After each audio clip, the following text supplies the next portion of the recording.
اور جناب خدیجہ الکبریٰ کی عمر بعض روایات کے مطابق 40 سال تھی۔ اب 25 سال کا ایک خوبصورت جوان اگر 40 سال کی عورت سے شادی کر رہا ہے تو کون یہ کہہ سکتا ہے کہ وہ شہوت پرست ہے؟ یعنی جوان کی خواہش ہی ہوتی ہے کہ وہ کسی جوان سے، بلکہ اپنی سے چھوٹی عمر کی لڑکی سے شادی کرے۔ تو ایک بوڑھی عورت سے، بوڑھی کا لفظ جناب خدیجہ الکبریٰ کے لیے مناسب نہیں ہے، ایک عمر رسیدہ خاتون کے ساتھ اگر کوئی شادی کر رہا ہے یا اپنی عمر سے بڑی خاتون کے ساتھ اگر کوئی شادی کر رہا ہے تو یہ شہوت پرستی نہیں ہے۔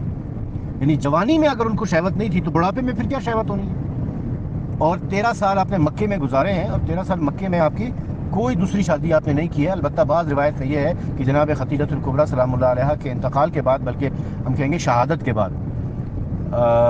میں انشاءاللہ ان کی شہادت کے اوپر بھی پھر ڈسکس کروں گا کسی اور وائس نوٹ میں، کہ جناب خدیجہ الکبریٰ کی شہادت کے بعد حضرت سودا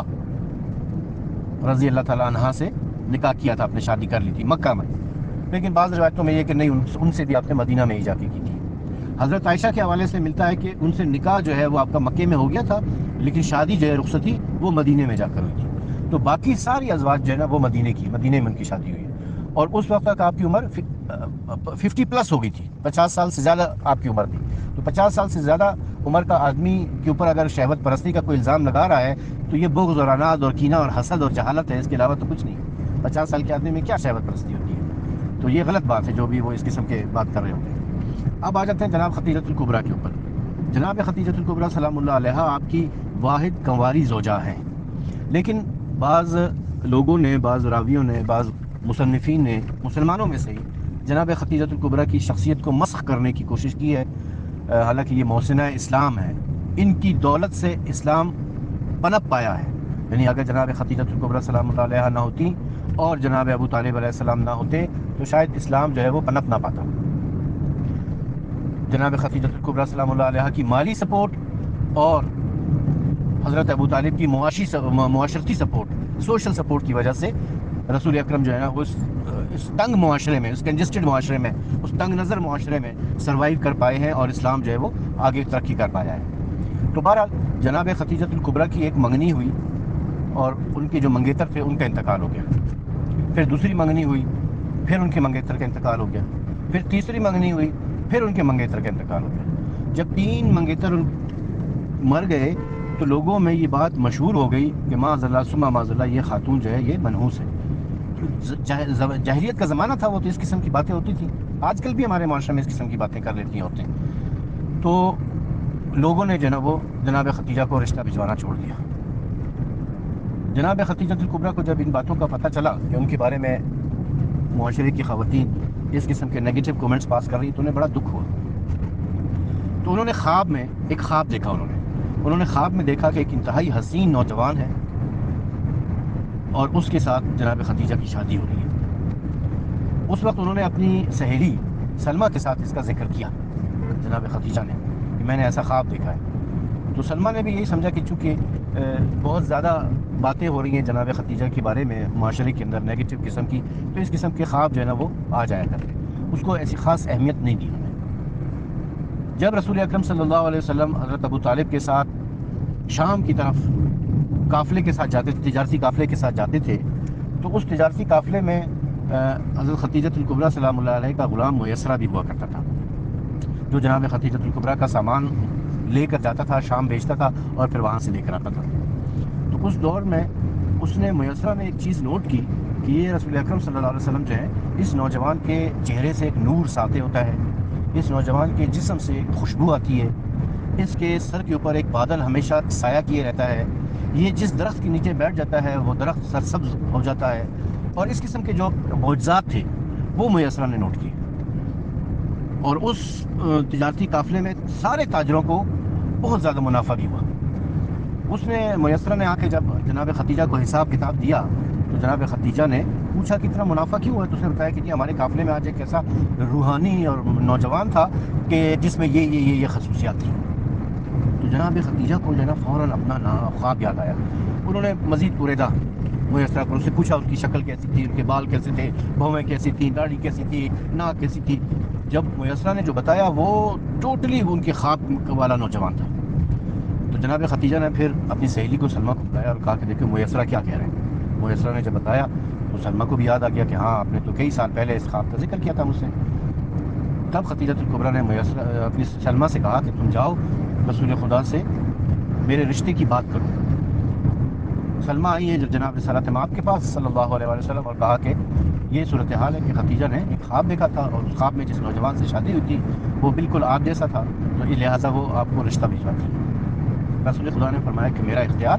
میرے چچا ابو طالب کے پاس ہے، اس وقت آپ کی عمر 25 سال تھی۔ تو وہ خاتون وہ سلمہ جو ہے نا وہ حضرت ابو طالب کے پاس گئی اور ابو طالب نے کہا کہ خدیجہ سے بہتر رشتہ تو کوئی ہو ہی نہیں سکتا ہے، اور انہوں نے آ کے رسول اکرم سے بات کی حضرت ابو طالب نے، اور پھر دونوں نے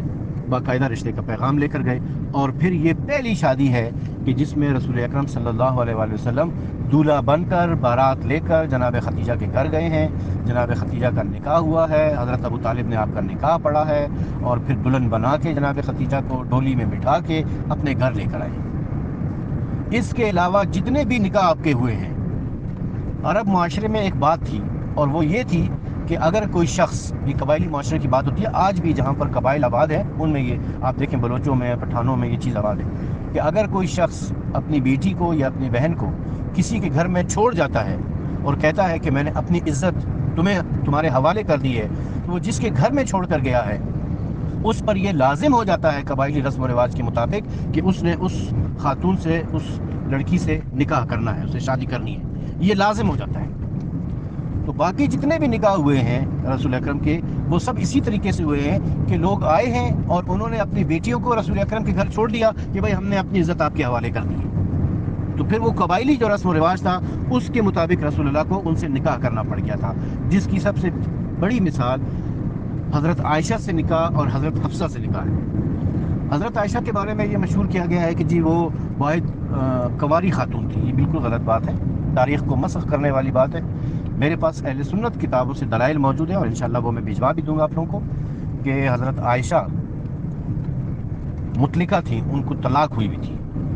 ان کے پہلے شوہر کا نام جبیر بن مطعم تھا، جبیر بن مطعم ان کے پہلے شوہر کا نام تھا، اور جبیر بن مطعم چونکہ خود مشرک تھا، کافر تھا، اسے جب یہ پتہ چلا کہ حضرت ابوبکر نے اسلام قبول کر لیا ہے اور ان کی بیٹی حضرت عائشہ نے بھی اسلام قبول کر لیا ہے، یعنی جبیر بن مطعم کی بیوی نے، اس نے غصے میں آ کر طلاق دے دی تھی، حضرت عائشہ کو طلاق دے دی تھی، اور حضرت عائشہ کئی سال تک اپنے والد کے گھر حضرت ابوبکر کے گھر میں رہی ہے۔ جب جناب خدیجہ الکبریٰ سلام اللہ علیہا کا انتقال ہو گیا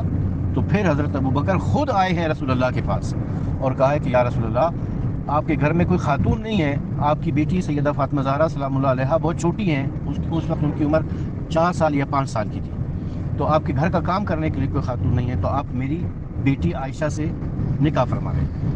تو رسول اکرم نے حامی بھر لی تھی، ہاں کر لی تھی، نکاح ہو گیا تھا، لیکن رخصتی نہیں ہوئی تھی، کیونکہ اس وقت مکے کے حالات ایسے نہیں تھے، مسلمانوں کے اوپر بہت سختی تھی، تشدد ہو رہا تھا، کفار مکہ ظلم کر رہے تھے، رسول اکرم کے اوپر بھی بڑی پابندیاں تھیں، بڑی سختیاں تھیں، آئے دن ان کے خلاف سازشیں ہو رہی تھیں، اور آپ جانتے ہیں کہ پھر رسول اللہ کو قتل تک کرنے کی سازش کی گئی ہے۔ سارے قبائل نے، قریش کے سارے قبائل، مکے کے سارے قبائل نے مل کر رسول اللہ کو قتل کرنے کی ساتھ پلان تیار کیا تھا، جس کے نتیجے میں رسول اللہ کو پھر ہجرت کر کے مدینے جانا پڑ گیا تھا۔ تو وہاں پر ایسے حالات اتنے سازگار نہیں تھے کہ شادی ہو جاتی، اگر حالات سازگار ہوتے تو ممکن تھا کہ آپ مکے میں ان سے شادی کر لیتے، لیکن نکاح آپ نے کر لیا تھا حضرت عائشہ سے۔ پھر یکم ہجری کو جب آپ مدینے چلے گئے اور وہاں پر حالات بہتر ہو گئے تھے، تو وہاں آپ نے پھر حضرت عائشہ سے شادی کی تھی، یعنی حضرت عائشہ کی رخصتی ہوئی تھی یکم ہجری کو۔ اور پھر اس کے چند سالوں کے بعد حضرت عمر کی بیٹی جو تھی حفصہ، ان کو بھی طلاق ہوئی ہوئی تھی، اور ان کے شوہر نے ان کو طلاق اس لیے دی تھی کہ وہ بڑی بد زبان ہے، اور ان کی بد زبانی کے واقعات جو ہے وہ صحیح بخاری میں بھی آپ کو مل جائیں گے جا بجا پہ۔ تو اس لیے جو ہے نا وہ حضرت عمر خود لے آئے حضرت اپنی بیٹی حفصہ کو اور لا کے رسول اکرم صلی اللہ علیہ وسلم کے گھر چھوڑ دیا۔ صحیح بخاری کی روایت کے مطابق حضرت عمر نے حضرت ابوبکر سے کہا کہ آپ میری بیٹی سے شادی کر لو، نکاح کر لو، جب ان کو طلاق ہو گئی تو حضرت ابوبکر نے کہا توبہ توبہ، ایسی بد زبان سے تو میں نہیں کر سکتا۔ پھر حضرت عثمان کے پاس گئے، حضرت عثمان سے کہا، حضرت عثمان نے بھی انکار کر دیا۔